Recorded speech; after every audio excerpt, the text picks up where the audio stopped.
Okay, moving on to urinary tract infection, let's just remind ourselves that we've got this urethra, which is draining the bladder, and of course what feeds into the bladder are the ureters, and those are coming off the kidney. So in urinary tract infection, we can have infection of the urethra, the bladder, or the kidneys. Now, most commonly when you get infection of any of these regions, it's usually due to an ascending infection. So it starts in the urethra and it works its way up. This helps to explain why there's an increased incidence in females. It also helps to explain why the risk factors include, for example, sexual intercourse. With sexual intercourse, there's an increased risk of introducing bacteria into this tract. Urinary stasis, whenever you have stasis of urine, there'll be an increased risk for bacteria to grow in that urine. And catheters, because if you have a catheter, that provides a conduit for bacteria to actually get into this pathway. Now, when you have inflammation of the bladder, that is called cystitis. And cystitis will present with dysuria, which is pain with urination, urinary frequency, urgency, and suprapubic pain. And one of the interesting things about cystitis is that systemic signs are usually absent. With that background in mind, let's go ahead and read what we have in the text. So urinary tract infection is infection of the urethra, bladder, or kidney. Most commonly arises due to ascending infection, increased risk in females. What are the risk factors? Sexual intercourse, urinary stasis, and catheters. When you have inflammation of the bladder, that's called cystitis. It presents with dysuria, urinary frequency, urgency, suprapubic pain. You really don't have systemic signs. You're not going to have fevers, chills, night sweats, etc. Now, lab findings are particularly helpful in making the diagnosis of cystitis. The urinalysis will show cloudy urine with greater than 10 white blood cells per high power field. The urine dipstick will show positive leukocyte esterase, and of course that's due to the fact that you've got pus in the urine, and one of the enzymes would be leukocyte esterase. In addition, there'll be nitrites. Now, bacteria, they take nitrates, which are present in the urine, and convert it to nitrites, and so when you have nitrites, that tells you that you have bacteria within the urine. And finally, the gold standard is culture greater than 100,000 colony-forming units. That's the gold standard. The etiologies include E. coli. This is the vast majority of cystitis. Staph saprophyticus can be particularly seen in young sexually active women. However, even in this demographic, E. coli is the most common cause. Other causes include Klebsiella pneumoniae. Proteus is interesting because when it causes a cystitis, you get an alkaline urine, which also has an ammonia scent, and so that's important. And then Enterococcus fecalis can also result in cystitis. Now, if a patient presents with sterile pyuria, which basically means that they have pyuria, but they have a negative urine culture, then you want to think about urethritis. Now, remember that if they have pyuria, you'll see greater than 10 white blood cells per high power field in the urinalysis, and you'll see leukocyte esterase on the urine dipstick, but the culture would be negative. And remember, the culture was the gold standard for making the diagnosis of cystitis. So when you have pyuria, but you have a negative culture, you're thinking about urethritis. And that's important because the key organisms then become chlamydia and Neisseria. Pyelonephritis is when you get infection of the kidney. Now, this is also usually going to be due to an ascending infection, and there'll be an increased risk if there's reflux from the bladder up to the ureters. Of course, if what's in the bladder is being refluxed into the kidney, there'll be an increased risk for infection to go up to the kidney. Now, patients with pyelonephritis do present with systemic signs. So you get fever, and in addition, you get flank pain, because the inflammation results in sensitization of the nerves of the capsule of the kidney, and so that would result in flank pain. You get white blood cell casts and leukocytosis. Now, the reason you get the white blood cell casts is because when the infection ascends up from the ureter into the kidney, it's going to be walking its way up the tubule. And as it walks its way up the tubule, that's going to result in inflammatory cells coming into the tubule, and those inflammatory cells will cast themselves in the shape of the tubule so that when this is urinated out, you're actually going to get a white blood cell cast. And that's an important finding in pyelonephritis. In addition, you'll have symptoms of cystitis as well, and again, that's because the infection usually ascends from the bladder up into the kidney. The most common pathogens for pyelonephritis include E. coli, Klebsiella can also do it, and Enterococcus can also work its way up into the kidney. Chronic pyelonephritis is when you get interstitial fibrosis and atrophy of the tubules due to multiple bouts of acute pyelonephritis. Now, it's classically seen in a child that has vesicoureteral reflux, or VUR, or it can also be seen with obstruction. Let's just talk about VUR for a moment. Here's the bladder, and recall that the ureters, of course, plug into the bladder, and they plug in at a very particular angle. This angle helps to prevent the reflux of urine back up into the ureter. However, if there's a malformation of this angle or of this apparatus, there can be an increased risk of reflux up into the kidney. And the reflux up into the kidney could then result in chronic scarring and interstitial fibrosis with atrophy of the tubules, which is called chronic pyelonephritis. Now, on gross exam, in chronic pyelonephritis, the kidneys will show cortical scarring and blunted calyces. Now, one of the characteristic patterns of scarring is when you have scarring at the upper pole and lower pole, and that's characteristic of VUR. Now, the histology in chronic pyelonephritis will show atrophic tubules that are loaded with proteinaceous material. And this proteinaceous material is reminiscent of the colloid that would be present within thyroid follicles, and hence they call that thyroidization of the kidney.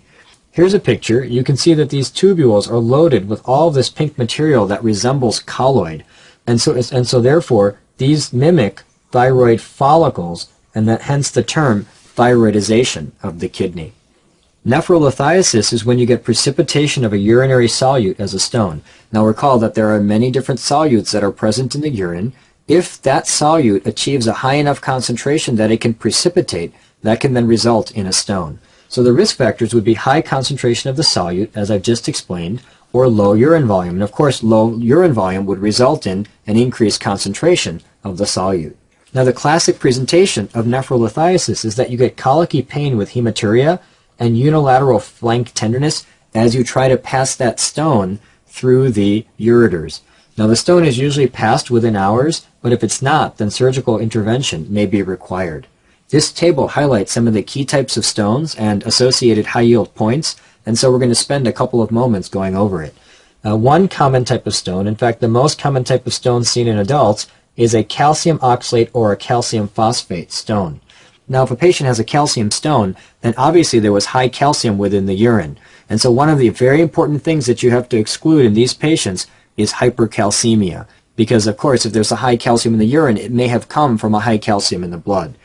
However, it's important to note that actually the most common cause of calcium stone is not hypercalcemia, but instead something called idiopathic hypercalciuria, where for some reason the patients actually put excess calcium into the urine, but the calcium level in the blood is actually normal. Now you can also see a calcium oxalate stone with Crohn's disease, and that's because the small bowel damage in Crohn's disease results in increased resorption of oxalate, which can then bind calcium, creating a calcium oxalate stone. The treatment for this type of stone would be hydrochlorothiazide. This is a calcium-sparing diuretic and would decrease the amount of calcium going into the urine, decreasing the risk for future development of stones.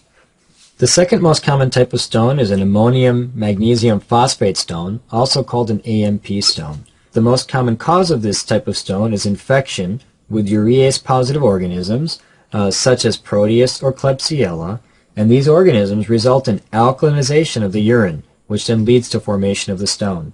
Now, it's very high yield to note that this classically results in a staghorn colliculus in the renal calyces. Now, this would not normally be passed, and therefore it would have to be surgically removed. And one of the key complications is that this stone can act as a nidus for UTI, and so the patients can develop urinary tract infections because of the presence of this stone. So again, it needs to be surgically removed. In addition, you're going to have to treat the organism that caused it, whether it be Proteus or Klebsiella, to prevent future recurrence of such a stone. The third most common type of stone is a uric acid stone. Now this stone is radiolucent, which means that it would not be visible on X-ray. And that's important because the other types of stones that we just talked about, the calcium stone and the AMP stone, would be seen on X-ray. Now the risk factors for the uric acid stone are hot, arid climates, low urine volume, and acidic pH. All of these things increase the risk of uric acid stones. This is the most common type of stone seen in patients with gout. Again, uric acid is associated with gout. And then it's also seen in patients with hyperuricemia or myeloproliferative disorders. Now, hyperuricemia could be seen, for example, in leukemia, where you're generating a lot of cells and a lot of cells are turning over, and so a lot of nucleus would turn over. And it can also be seen in myeloproliferative disorders. Again, in myeloproliferative disorders, you're generating a lot of cells, and so there's a lot of nuclear turnover, and so that can also result in high levels of uric acid. Now, treatment of this type of stone involves hydration and alkalinization of the urine, for example, with potassium bicarbonate. Now again, remember that acidic pH helps to form this type of stone, so an alkaline urine would protect against formation. Allopurinol can also be used in patients with gout to decrease the uric acid. The fourth and final type of stone is a cystine stone. This is a very rare cause of nephrolithiasis. It's seen in children, and it's classically associated with cystinuria, where you have a genetic defect of the tubules so that you don't resorb cysteine. If you don't resorb cysteine, cysteine piles up in the filtrate, increasing the risk for a cystine stone. Now, very important to note that this can also produce a staghorn colliculus. So staghorn colliculus in an adult, you're thinking AMP stone. However, staghorn colliculus in a kid, you're thinking a cystine stone. And the treatment can involve hydration and alkalinization of the urine as well. Moving on to chronic renal failure, this is end-stage kidney failure. Important to note that you can get end-stage kidney failure from any of the compartments of the kidney. For example, if you damage the glomeruli, you can get end-stage kidney failure, as we saw in nephrotic syndrome or rapidly progressive glomerulonephritis. If you damage the tubules, you can get end-stage renal failure. Inflammatory diseases can result in end-stage renal failure, and damage to the blood vessels can also result in end-stage renal failure. The three most common causes of chronic renal failure are diabetes, hypertension, and glomerular disease. Now, when patients develop end-stage kidney failure, they are going to have several clinical features associated with that.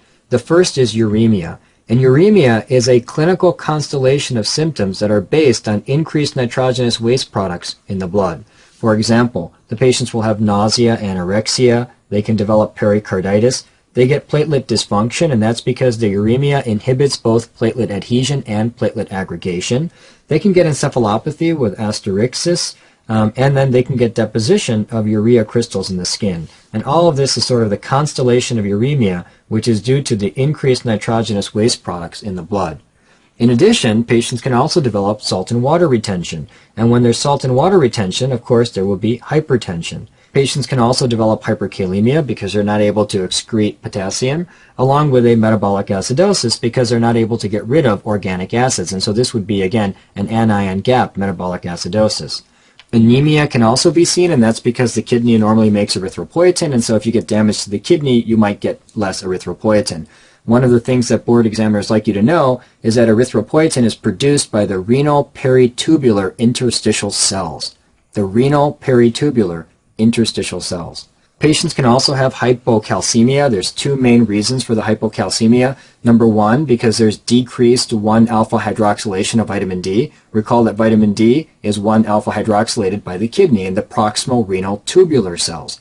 And then number two, because the kidney is failing, it's not able to excrete phosphate. And if you can't excrete phosphate, you're going to get hyperphosphatemia. Now remember that the high phosphate will bind with calcium, and so therefore the free calcium will become low, which is another reason why patients develop hypocalcemia.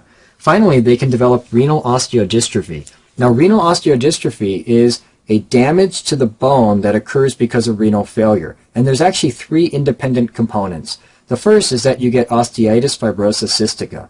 Now, the idea here is that the patients have hypocalcemia. And because they have hypocalcemia, the PTH levels will rise. And when the PTH levels rise, that will hit the bone, and eventually it will cause resorption of calcium. Now, as you get resorption of calcium, you're eventually going to burn out the bone. As you burn out and destroy the bone, you get fibrosis and cyst formation. And so that's called osteitis fibrosa cystica.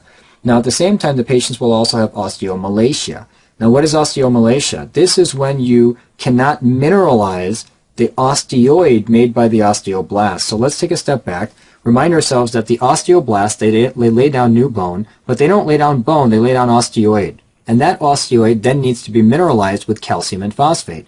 However, if the patients don't have good vitamin D function, their calcium levels will be low, and hence they won't be able to mineralize that new bone.